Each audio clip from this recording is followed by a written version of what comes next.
Niños, muy buenos días a cada uno de ustedes. Reciban el cordial saludo de la Institución Educativa Católica Santa María y un afectuoso saludo de mi parte.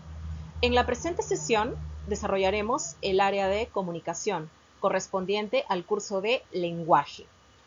Por favor, recuerda transcribir el contenido de la presente sesión en tu cuaderno del curso. Correcto. Iniciaremos entonces con el presente tema, la evolución y origen del castellano. Muy bien. Previo a la explicación de la clase, debemos recordar datos importantes de nuestro idioma castellano.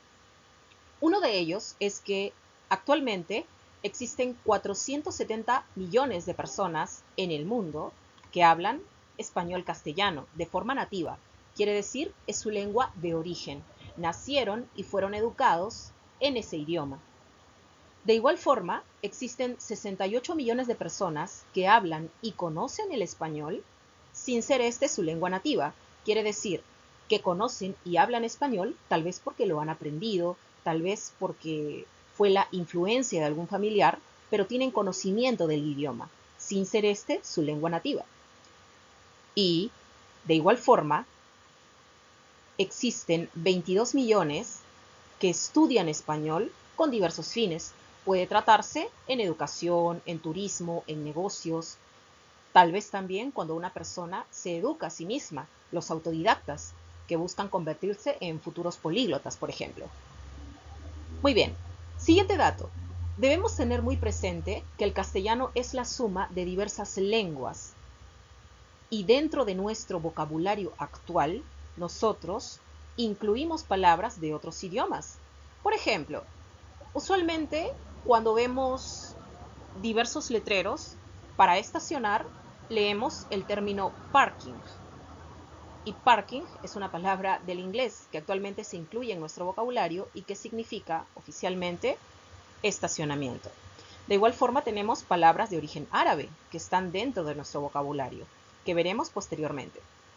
Y un dato muy importante es que es la segunda lengua más difícil de aprender en el mundo, pues tiene diversas palabras y de igual forma tiene muchísimos verbos. Y recuerda que los verbos se conjugan de manera distinta en pretérito, que es tiempo pasado, en presente, que es tiempo actual, y en futuro, que es aquello que sucederá. Por tanto, recuerda, actualmente existen 470 millones de personas que hablan el español. Nuestro castellano es la diversa suma de lenguas que actualmente se encuentran en nuestro vocabulario y es el segundo idioma más difícil de aprender en el mundo.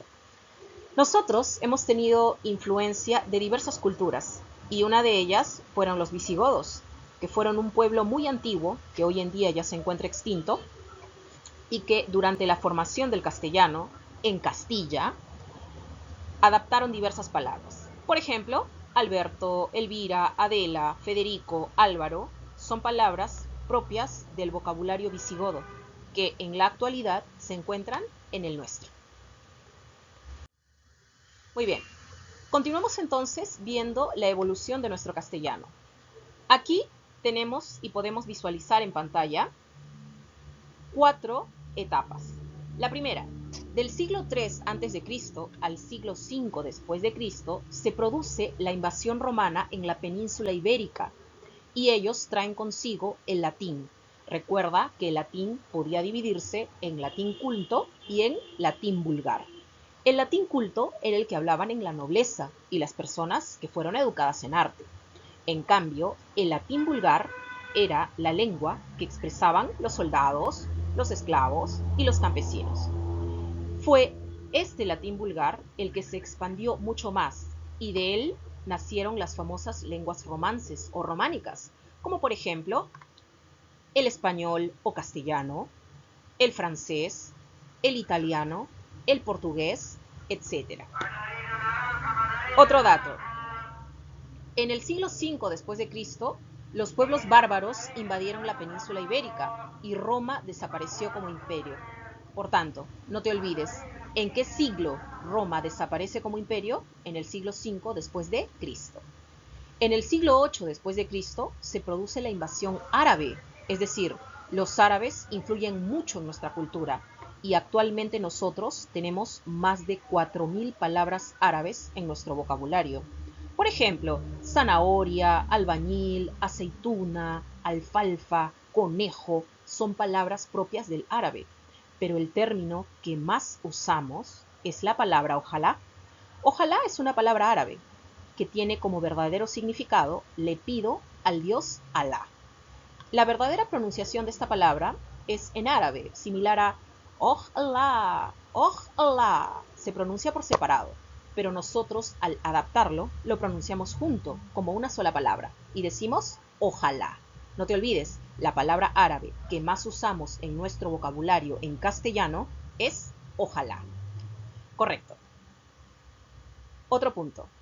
En el siglo XI después de Cristo, nosotros podemos tener presente que se crearon las primeras composiciones literarias en castellano, y estas fueron las jarchas, las cuales fueron poemas líricos que expresaban el sentir del autor, que nos manifestaban el sentimiento relacionándose al amor, a la cultura, al arte, a la naturaleza, y de igual forma comenzó a difundirse el castellano.